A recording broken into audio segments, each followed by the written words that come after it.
Bismillahirrahmanirrahim. Assalamualaikum warahmatullahi wabarakatuh. Alhamdulillah hamdan katsiran thayyiban mubarakan fi mubarakan alaihi kama yuhibbu rabbuna wa yarda. Wa asyhadu an la ilaha illallah wahdahu la syarikalah. Wa asyhadu anna Muhammadan abduhu wa rasuluh. Sallallahu alaihi wa ala alihi wa ashabihi wa man sara ala nahjihi wa man istanna bi sunnatihi wa sallama tasliman katsiran amma ba'd. Kaum muslimin dan muslimat, jamaah salat maghrib rahimani wa rahimakumullah. Alhamdulillah, puji dan syukur marilah kita panjatkan kepada Allah Subhanahu wa taala atas limpahan nikmat dan karunia yang Allah Azza wa Jalla berikan kepada kita semua hingga saat ini. Salawat teriring salam juga tentunya tidak lupa kita sanjung sajikan kepada junjungan kita Nabi besar Muhammad ibni Abdillah salawatullahi wassalamuhu alaih, kepada keluarga beliau, para sahabat beliau, serta orang-orang yang mengikuti jalan beliau hingga akhir zaman. Kaum muslimin dan muslimat yang dimuliakan oleh Allah, alhamdulillah kembali Allah Azza wa Jalla memudahkan kita semua untuk bisa berkumpul di tempat yang mulia ini dalam rangka melakukan sebuah kegiatan yang baik yang sama-sama kita harapkan Allah Azza wa Jalla melalui kegiatan ini menjadikan ini sebagai sebab kebaikan untuk kita semua dan mencatatnya sebagai amalan yang akan memberatkan timbangan amalan kita nantinya tatkala kita bertemu dengan Allah Azza wa Jalla. Amin ya rabbal alamin. Para jamaah yang dimuliakan oleh Allah, kita masih berada di pembahasan yang sama seperti sebelumnya, bahasan sebuah kitab yang berisikan penjelasan sunnah-sunnah harian yang biasa dilakukan oleh baginda Rasulullah SAW di dalam kehidupan beliau sehari-hari. Seperti yang kita tahu bahwa kecintaan kepada Rasulullah SAW itu tidak hanya cukup sekedar indahnya pengakuan. Cinta kepada Rasulullah SAW itu butuh kepada besarnya perjuangan dan pembuktian. Bohong apabila seorang hamba itu mengaku cinta kepada Nabi SAW kalau amal perbuatannya sangat jauh dari petunjuk Nabi SAW. Sebab siapa yang cinta kepada Nabi SAW, maka pasti dia akan mengikuti dan mencontoh Nabi SAW. Dari segi akhlak beliau dan juga ibadah beliau. Sebagaimana yang dikatakan oleh seorang penyair Arab, "Lau kana hubbuka shadiqan la ata'tahu, innal muhibba liman yuhibbu muti'u."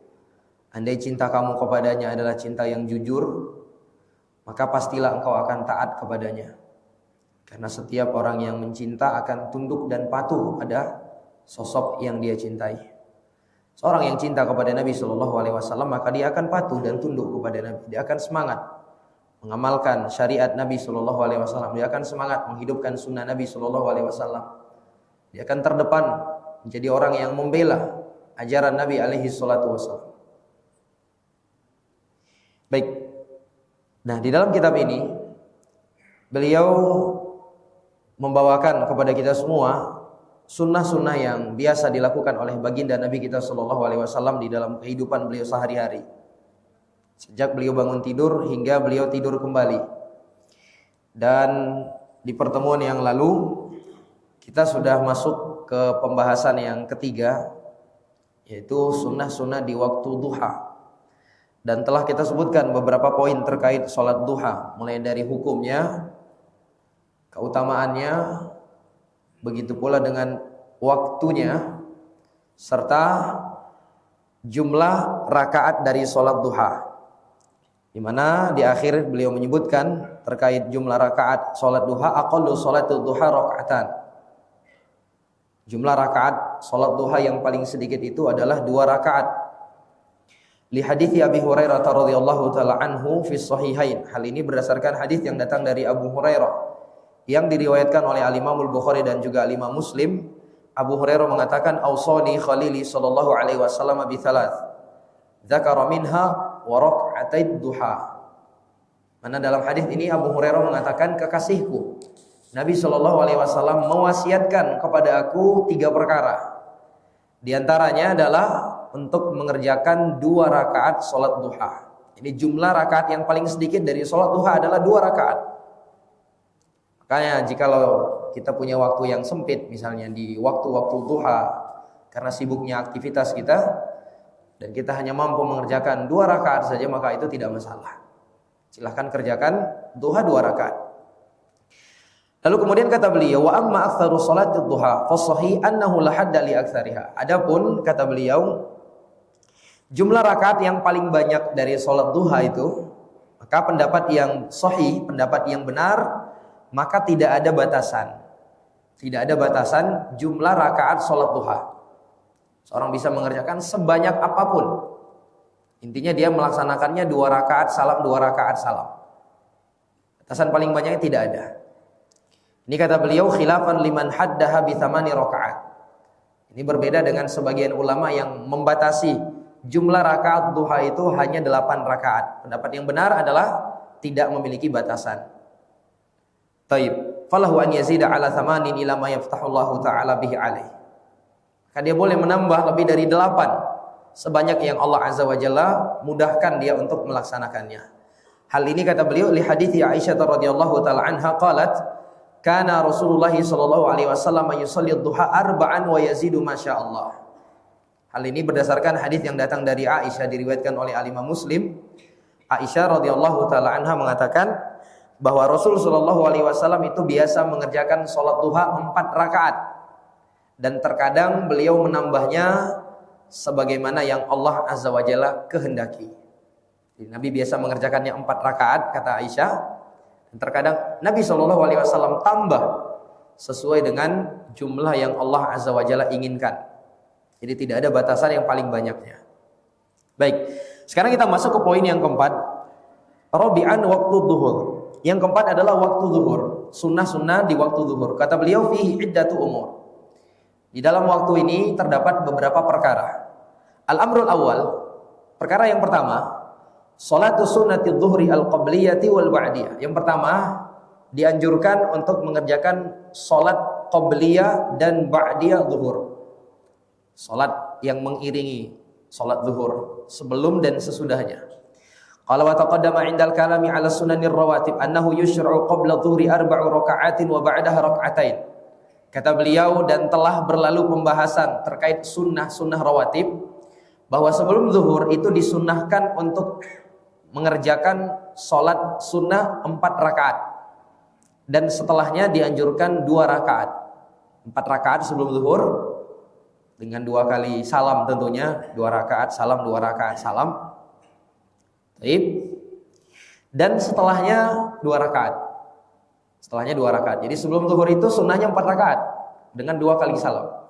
Makanya para BKM masjid itu hendaklah mengatur ya jedah antara adzan zuhur dengan iqomahnya itu sedikit agak panjang. Ya, lebih panjang dari salat-salat yang lainnya. Kenapa? Karena salat rawatib sebelum zuhur itu disyariatkan 4 rakaat. Jadi upayakan dia diberi jeda waktu yang lebih panjang dari biasanya. Kalau misalnya di salat-salat lain, maghrib, isya misalnya sekitar 7 menit, maka atau 8 menit, maka di salat zuhur tambah ya, 15 menit, tidak masalah, jamaah yang dimuliakan oleh Allah. Sehingga orang-orang yang telat datang sedikit ke masjid pun masih sempat untuk melaksanakan salat qabliyah zuhur 4 rakaat. Dan ini sunnah Nabi sallallahu alaihi wasallam. Dan insyaallah para BKM pasti akan mendapatkan pahala yang besar ketika mereka menerapkan kebijakan yang seperti ini. Diperpanjang. Karena di sebagian masjid itu jedanya itu terlalu singkat, jemaah. Jangankan orang yang telat, orang yang sedari adzan dia sudah di masjid, begitu selesai adzan dia sholat baru 2 rakaat sudah qomat. Padahal jelas-jelas sunnahnya dalam 4 rakaat. Tentunya para hadirin yang dimuliakan oleh Allah ini kurang ya. Ini kurang. Maka para BKM hendaklah memberikan perhatian terkait sunnah yang satu ini. Bahwa sebelum zuhur itu disyariatkan melaksanakan sholat rawatib 4 rakaat. Taib. Kama dalla ala dzalika haditsu Aisyah radhiyallahu taala anha wa ummi Habibah wa bini Umar radhiyallahu anhum ajma'in. Hal ini kata beliau sebagaimana yang ditunjukkan oleh hadis Aisyah, hadis Ummu Habibah dan juga hadis Abdullah bin Umar radhiyallahu anhum ajma'in yang sudah berlalu di pembahasan sunnah-sunnah sebelum salat subuh. Qala wa jaa fi sunani Abi Daud wa Tirmidzi wa Nasa'i wa Ibnu Majah wa fi Musnadil Imam Ahmad hadis Ummu Habibah radhiyallahu ta'ala anha qalat sami'tu an-nabiy sallallahu alaihi wasallam yaqul man shalla arba'a raka'atin qabla adh-dhuhri wa arba'an ba'daha harramallahu 'alaihi an-nar. Dan juga kata beliau telah datang hadis yang diriwayatkan oleh Imam Abu Dawud, At-Tirmidzi, An-Nasa'i, Ibnu Majah dan juga disebutkan dalam Musnad Imam Ahmad dari hadis Ummu Habibah di mana beliau mengatakan, aku mendengar Nabi sallallahu alaihi wasallam bersabda, siapa saja yang salat 4 rakaat sebelum zuhur, lalu 4 rakaat setelah zuhur, harramallahu alaihi nar, maka Allah akan mengharamkan atas orang tersebut neraka. Allah haramkan neraka atas orang tersebut. Ini hadis datang dari Ummu Habibah, diriwayatkan oleh Imam Abu Dawud, At-Tirmidzi, An-Nasa'i, Ibnu Majah dan juga Imam Ahmad. Akan tetapi kata Syekh di sini, wal hadis min riwayati Makhul an Anbasah. Tapi jalur riwayat hadis ini datang dari rawi yang bernama Makhul dari Anbasah. Wal hadis dhaif, tapi hadis yang terakhir ini lemah. Li'anna fihi inqita'an baina Makhul wa Anbasah, karena ada keterputusan antara rawi Makhul dan Anbasah. Sehingga hadisnya tidak bisa dihukumi sebagai hadis yang sahih. Kama qala Abu Zur'a wan Nasa'i wal Mundhiri, sebagaimana yang disebutkan oleh Al-Imam Abu Zur'a, Al-Imam An-Nasai dan juga Al-Imam Al-Mundhiri. Wa 'allahu Ibnu Qattan, dan juga Al-Imam Ibnu Qattan menganggap ini sebagai hadis yang mu'al. Wa min ahli ilmi man sahhaha.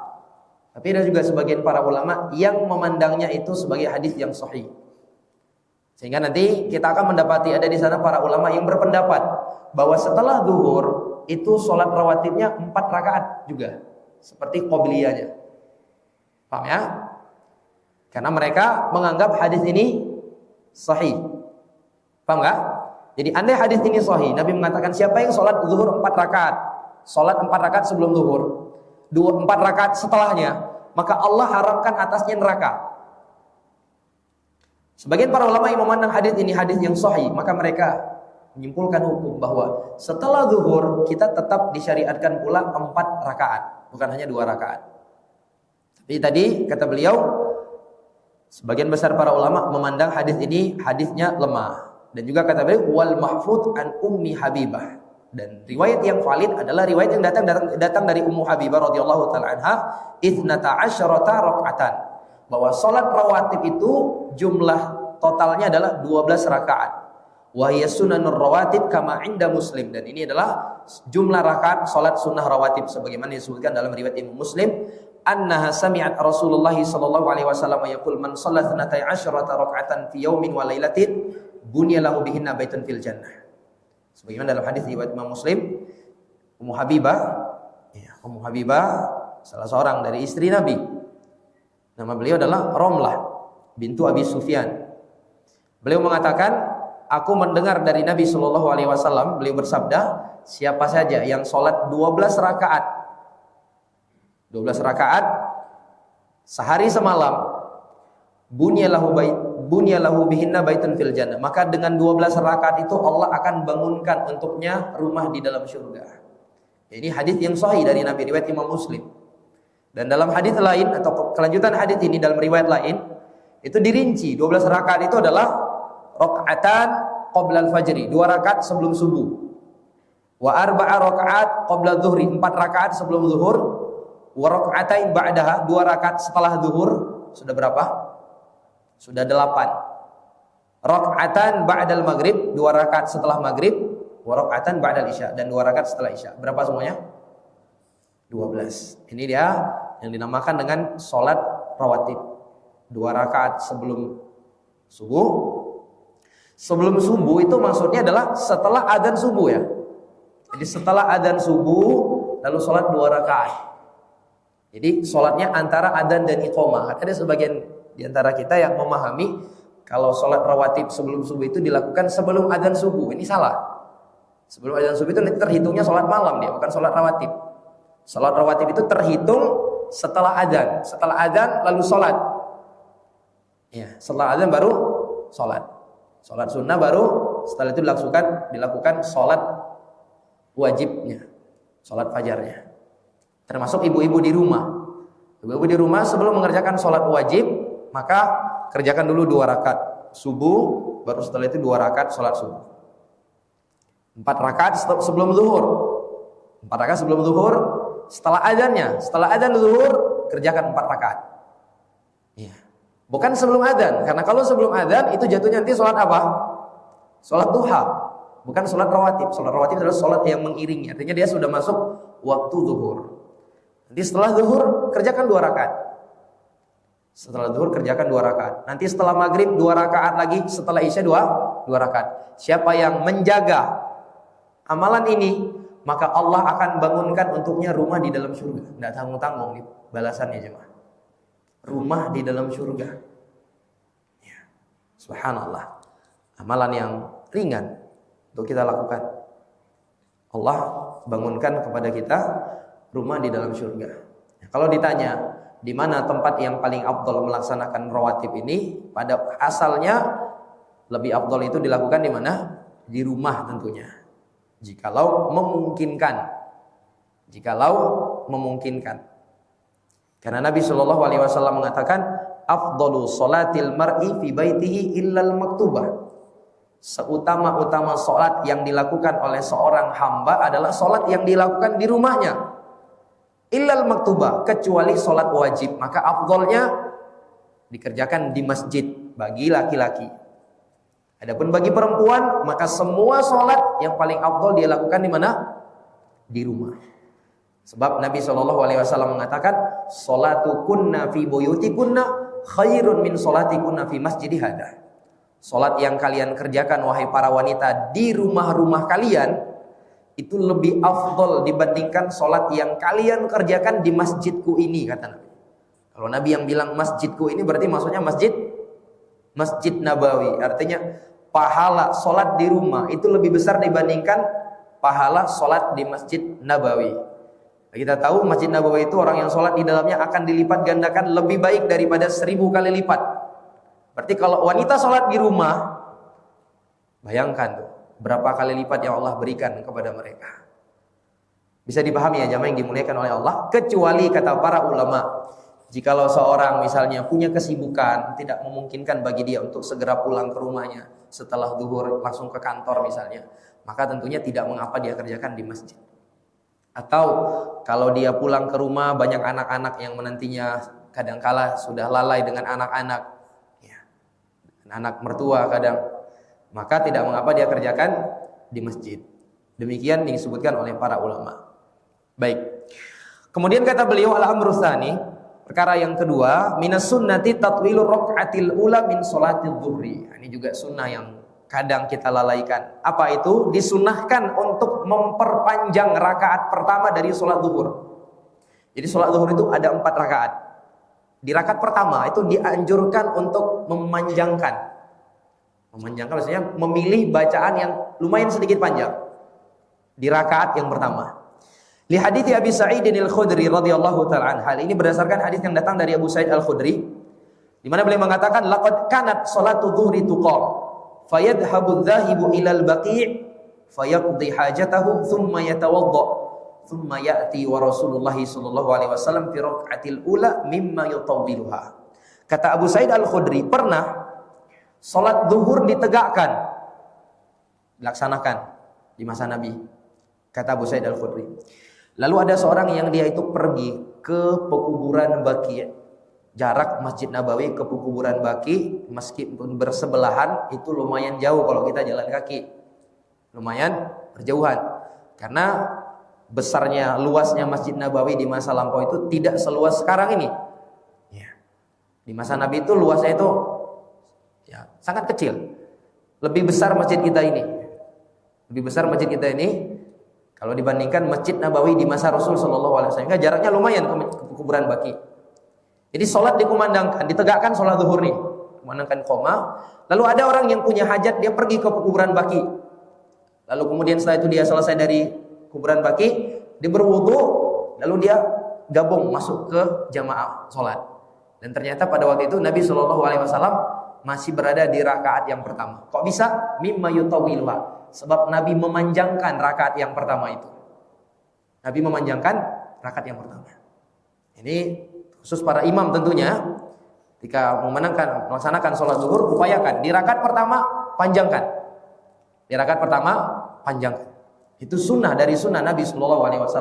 Wa alaihi, kata beliau, oleh karena itulah, fa inna minas sunnati lil imam an yutawwila raka'atal ula min adh-dhuhri wa kadzalika man shalla munfaridan wa kadzalikal mar'atu fi baitiha wa hadhihi minas sunani al mundathira nas'alullaha ta'ala tatbiqus sunnati 'alal wajhil akmal wal hirs 'alaiha.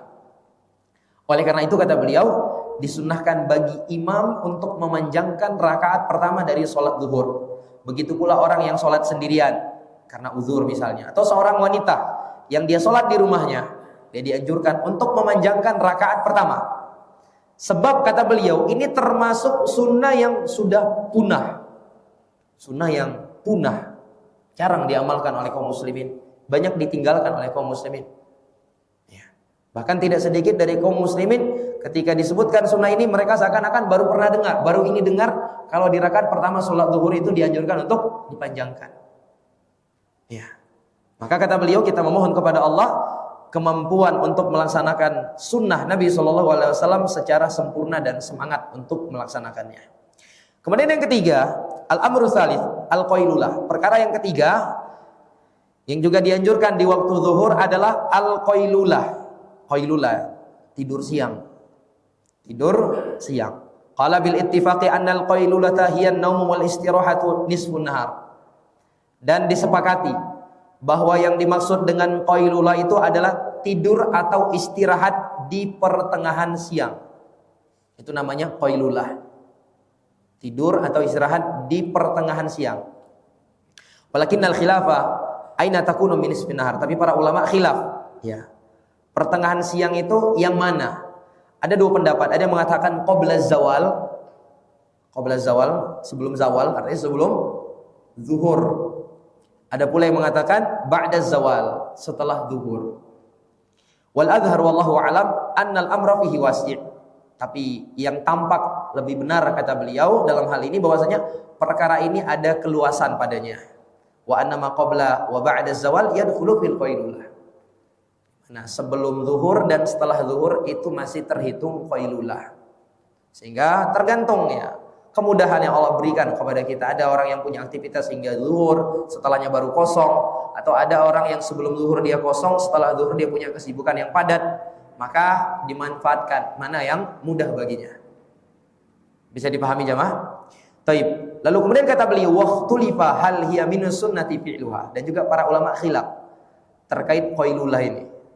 Ada khilaf para ulama, apa hukum qailulah? Ya. Apa hukum qailulah? Ala qaulain. Ada dua pendapat. Wal adhhar wallahu alam annaha laysat minas sunnah. Tapi beliau berpendapat kalau qailulah itu bukan termasuk sunnah.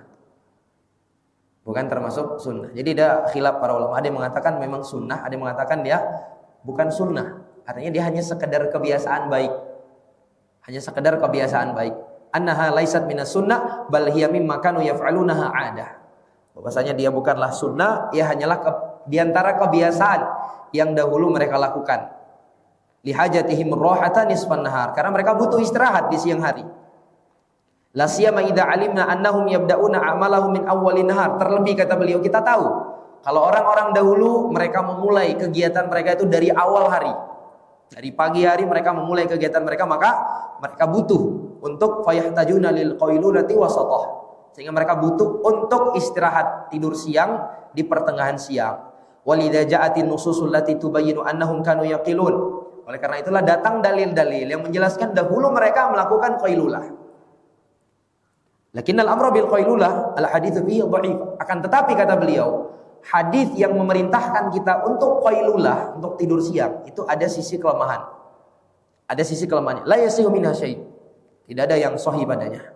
Wa innamal qailulatu minal asya'il muta'arraf 'alaiha mundu ahdin Nabi sallallahu alaihi wasallam. Akan tetapi qailulah ini memang di antara perkara kebiasaan yang sudah dikenal sejak zaman Nabi sallallahu alaihi wasallam ila waqtinal hadir, sampai di masa kita sekarang ini. Wa man arada an-nauma fin nahar fa afdalu waqtin wa anfa'uhu huwa waqtul qailulah. Sehingga maknanya kata beliau, dia bukan sunnah, dia hanya kebiasaan baik. Sehingga siapa yang ingin istirahat di siang, maka waktu terbaik untuk istirahat adalah waktu qailulah. Sebelum zuhur atau setelah zuhur. Ya. Adapun setelah asar, boleh apa tidak? Jamaah yang dimuliakan oleh Allah, tidur setelah asar? Boleh apa tidak? Wallahu a'lam bishawab. Pendapat yang terkuat dari pendapat para ulama, jawabannya tidak masalah tidur setelah asar. Ya. Bisa dipahami ya? Tidak masalah. Taib. Sebab diterangkan oleh para ulama, dalil-dalil yang melarang tidur setelah asar itu semuanya lemah. Dalil-dalil yang menerangkan larangan tidur setelah asar itu dinilai lemah oleh para ulama. Di antara dalil yang sering dijadikan oleh orang-orang yang mengatakan tidak boleh setelah asar adalah hadis yang berbunyi man nama ba'dal asri talasa aqluhu fala yalumanna ila nafsah. Nabi mengatakan barang siapa yang tidur setelah asar lalu akalnya hilang, maka janganlah dia celah kecuali dirinya sendiri. Ini hadis diterangkan oleh para ulama, di antaranya Syekh Al-Albani rahimahullah. Ini adalah hadis yang dhaif, hadis yang lemah, bahkan maudhu kata mereka. Hadisnya hadis palsu. Hadisnya hadis palsu. Dan tidak boleh kita menyandarkan sesuatu yang bukan ucapan Nabi kepada Nabi.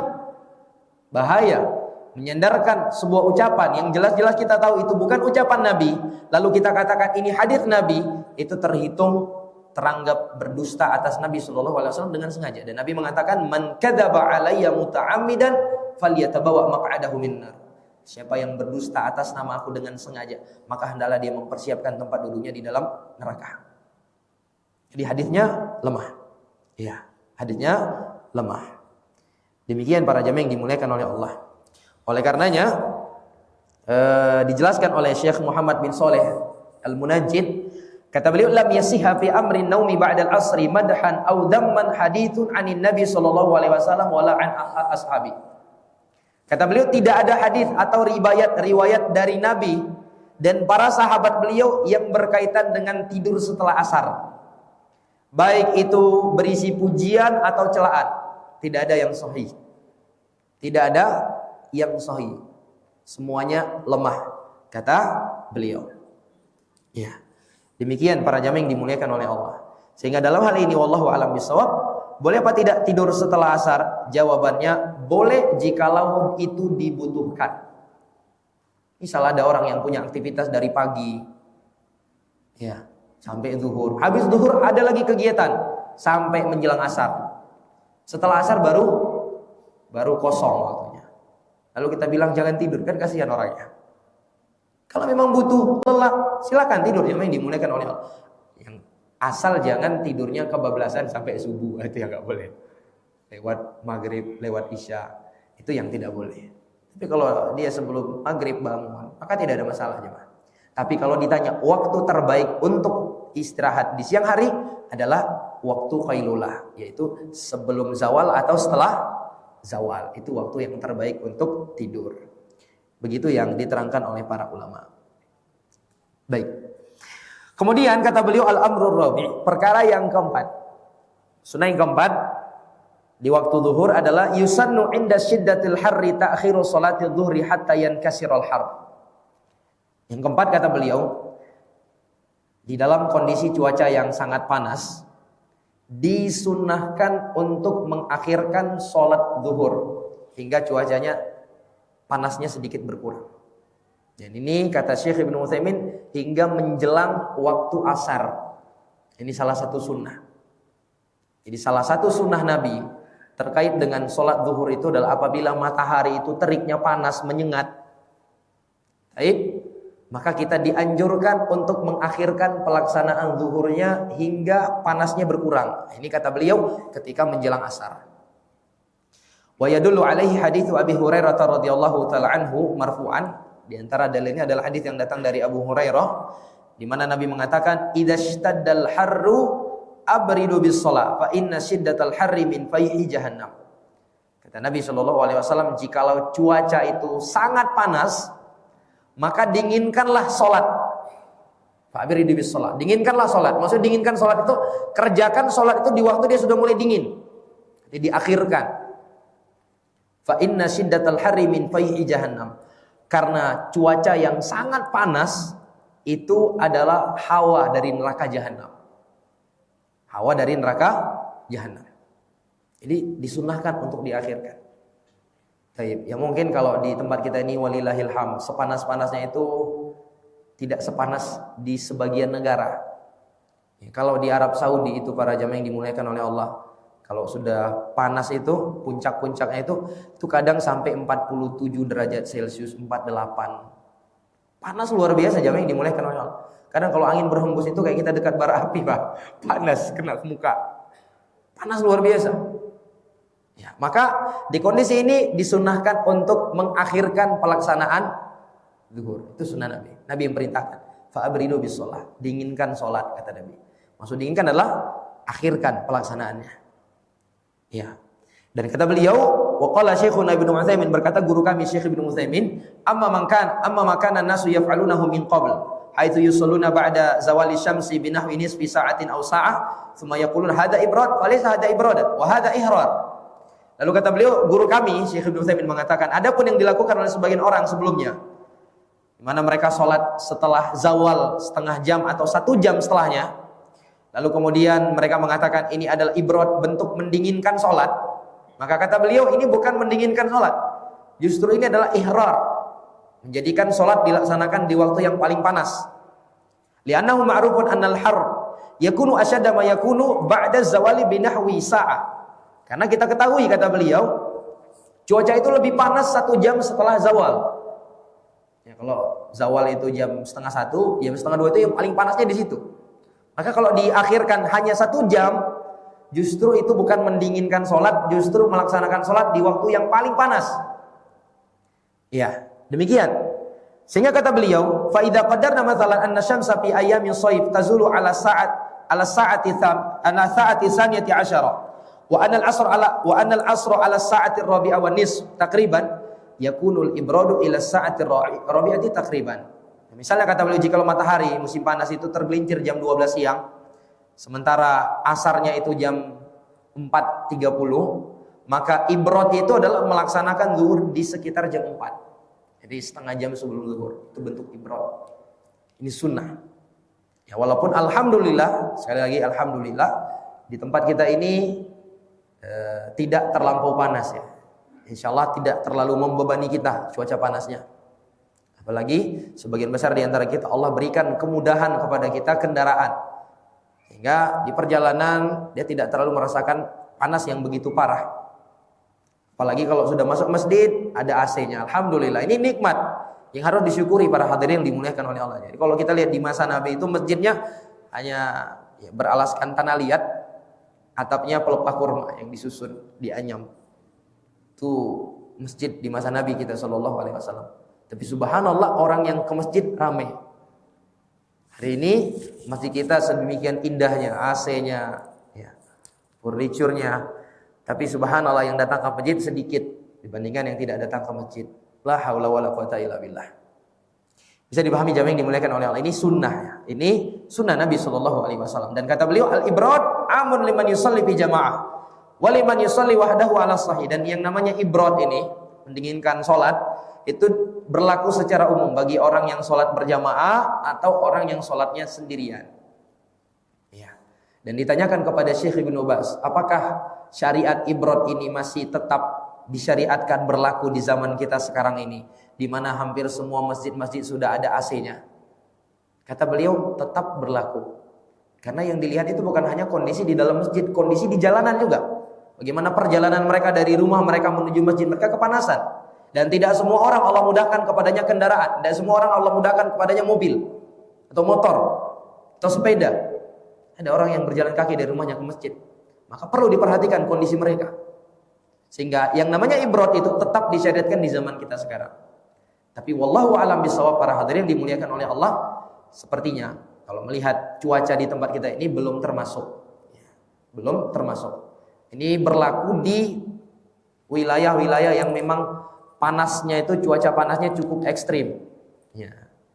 Cukup ekstrim. Sampai 48, bahkan kadang sampai 50 di siang hari. Coba bayangkan, panas luar biasa kan? Kita 30 aja udah kepanasan. Ya. Apalagi sampai 50 jemaah.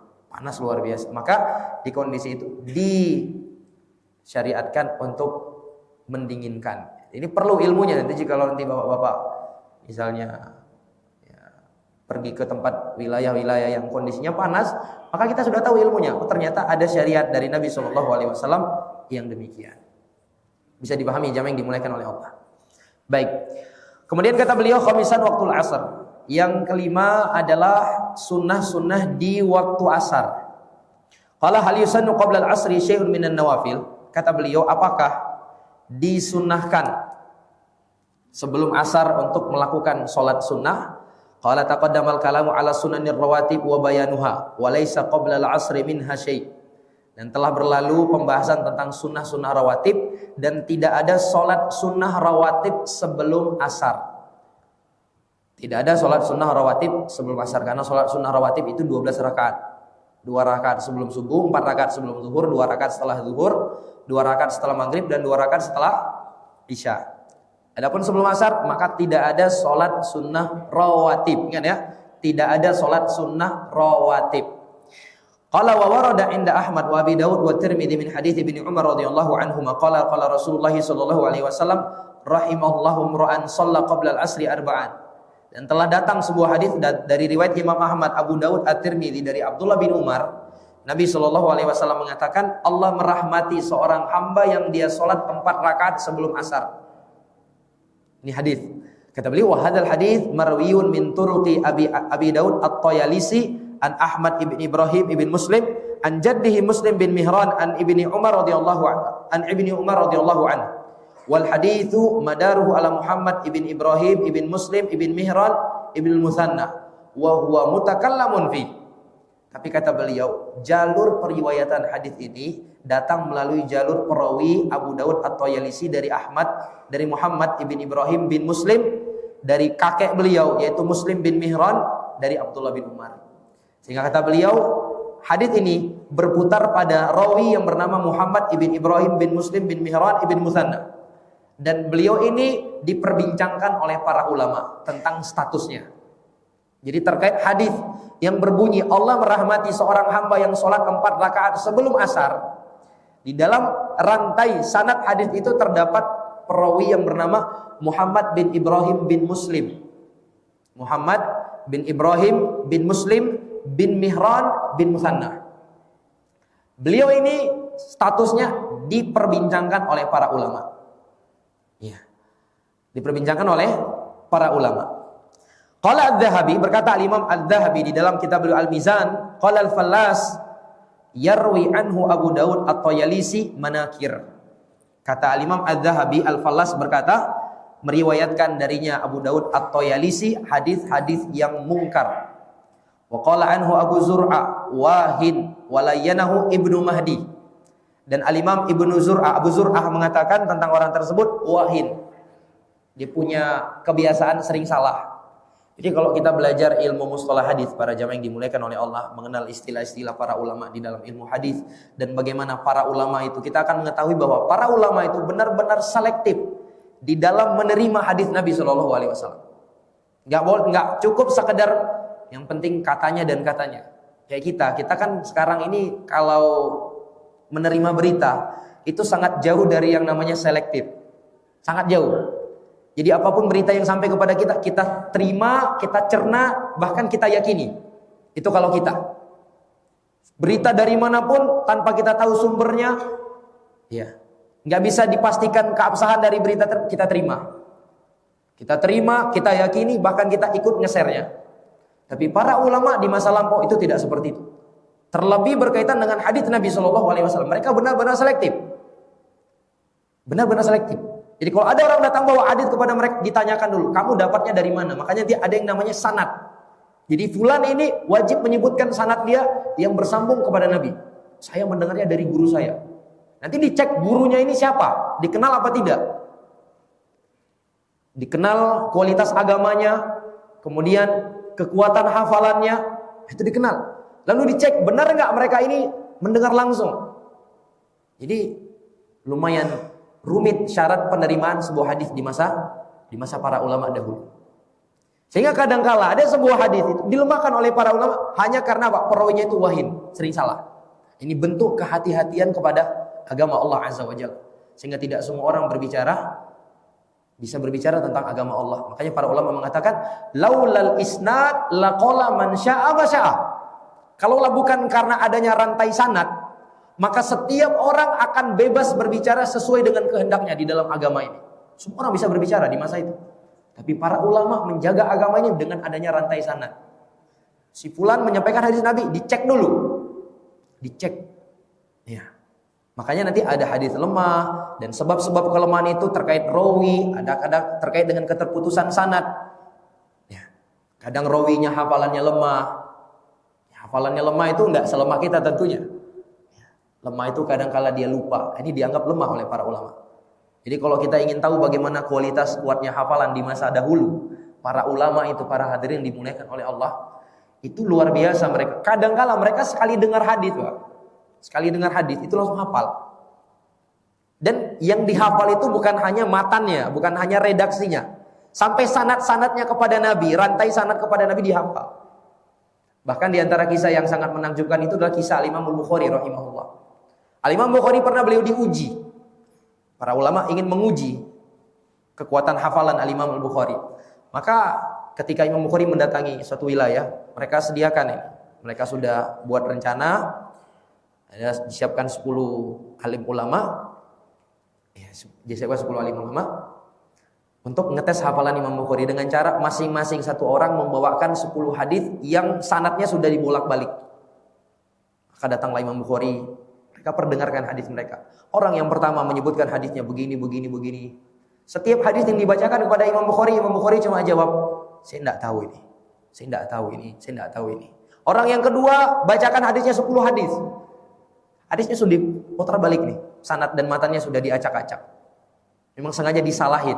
Imam Bukhari cuma bilang, saya tidak tahu hadis ini, saya tidak kenal hadis ini, saya tidak tahu ini. Sampai selesai orang yang ke-10 membacakan hadis yang ke-10. Artinya hadis yang ke-100. Begitu sudah selesai, maka kemudian Imam Bukhari mengatakan, adapun kamu tadi baca pertama hadisnya begini. Ini saya nggak tahu, ini hadisnya salah. Yang benar itu begini dan begini. Jadi diluruskan oleh Imam Bukhari. Sampai 10 hadis. Orang yang kedua, kamu juga tadi mengatakan hadisnya begini dan begini. Itu salah. Saya nggak kenal hadis itu. Yang benar hadisnya datang jadi jalur ini, dari ini, hadisnya bunyinya seperti ini. Semua dibenarkan oleh Imam Bukhari sebanyak 100 hadis beserta matan dan sanadnya. Nah, yang ajibnya para hadirin dimuliakan oleh Allah, bukan hanya sekedar kemampuan Imam Bukhari membenarkan, tapi Imam Bukhari mampu mengulangi ke 100 hadis yang salah tadi hanya sekali dengar, Pak. Hanya sekali dengar. Ini kekuatan hafalan mereka di masa lampau. Bayangkan gimana kuatnya hafalan mereka itu, Pak. Jadi dengar satu hadis langsung hafal. Kita dengar 1, 2, 3 hadis nggak hafal-hafal, yang ada tertidur. La haula wala quwata illa billah. Begitu kan jamaah yang dimuliakan oleh Allah? Ulama kuat. Makanya kalau ada di antara mereka yang hafalannya goncang, itu tidak diterima hadisnya. Dia itu hadisnya lemah. Termasuk ini. Kata Imam Abu Zur'a, beliau ini wahin. Perawi yang banyak salahnya. Taib, dan Al-Imam Ibnu Mahdi menganggap beliau ini lemah. Sehingga wallahu a'lam bissawab, hadis ini dianggap sebagai hadis yang lemah oleh para ulama. Sehingga tidak bisa dijadikan sebagai dasar hukum pelaksanaan sholat 4 rakaat sebelum asar. Wallahu ta'ala a'lam bissawab. Sudah masuk waktu sholat Isya. Kita cukupkan sampai di sini. Mudah-mudahan apa yang kita sampaikan ini bermanfaat untuk saya dan untuk seluruh jemaah. Naktafi bihadzal qadar. Subhanakallahumma rabbana wa bihamdika asyhadu an la ilaha illa anta astaghfiruka wa atubu ilaik. Assalamualaikum warahmatullahi wabarakatuh.